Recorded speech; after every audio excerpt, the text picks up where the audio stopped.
Party വ്യക്തമായ കാഴ്ചപ്പാടിലൂടെയാണ് കേരളത്തെ മുന്നോട്ട് നയിച്ചതെന്നും പാർട്ടി അതിന്റെ ഉള്ളിൽ തനതായിട്ട് നടപ്പിലാക്കുന്ന വലിയൊരു കാഴ്ചപ്പാടാണ് സ്നേഹവീടെന്നും പട്ടികജാതി പട്ടികവർഗ ക്ഷേമ വകുപ്പ് മന്ത്രി OR കേളു പറഞ്ഞു. 2021 ഒക്ടോബർ 5-ന് അഞ്ചരക്കണ്ടി പുഴയിൽ വെച്ചുണ്ടായ അപകടത്തിൽ മരണപ്പെട്ട ബാവോട്ടെ ശരത്തിന്റെ കുടുംബത്തിന് CPM മക്രേരി ലോക്കൽ കമ്മിറ്റി നിർമ്മിച്ചു നൽകുന്ന വീടിന്റെ താക്കോൽ കൈമാറ്റം ചെയ്ത് സംസാരിക്കുകയായിരുന്നു അദ്ദേഹം.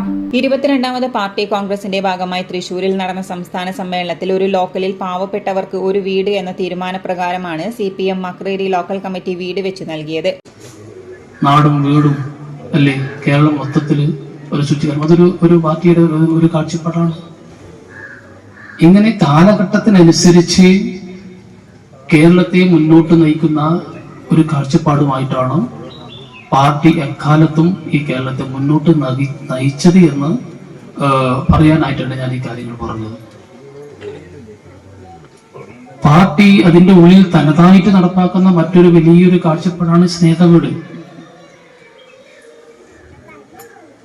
സ്നേഹവീട് സഹാക്കളെ ചോദിക്കുമ്പോൾ നമുക്ക് എല്ലാവർക്കും അറിയാം, ഒരു ലോക്കലിൽ ഒരു വീട്.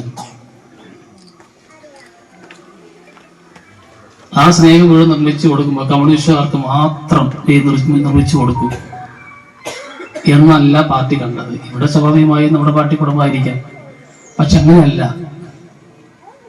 ഈ സ്നേഹവീടിന്റെ ഭാഗമായിട്ട് എല്ലാ പാർട്ടിക്കും നിർമ്മിച്ചു കൊടുത്തിട്ടുണ്ട്. നമ്മുടെ കമ്മ്യൂണിസ്റ്റ് പാർട്ടിക്ക് മാത്രമല്ല, കോൺഗ്രസ്സുകാർക്ക് നിർമ്മിച്ചു കൊടുത്തിട്ടുണ്ട്, ലീഗുകാർക്ക് നിർമ്മിച്ചു കൊടുത്തിട്ടുണ്ട്.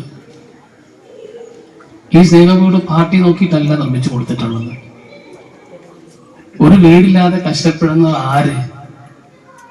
ഓനേത് പാർട്ടിയോ ഓനേത് മതമോ ഇവിടെ പാർട്ടി നോക്കുന്നില്ല. ഞാൻ വയനാടാണ്, എന്റെ നാട്ടില് ലീഗുകാർക്കൊക്കെ നിർമ്മിച്ചു കൊടുത്തിട്ടുണ്ട് വീട്, നമ്മുടെ സ്നേഹ വീട്. CPM Edakkad area secretary MK Murali അധ്യക്ഷത വഹിച്ചു. P അരവിന്ദാക്ഷൻ സ്വാഗതം പറഞ്ഞു. ജില്ലാ panchayat member KV Biju, CK Kunhiraman, PK Vinodan തുടങ്ങിയവർ സംസാരിച്ചു.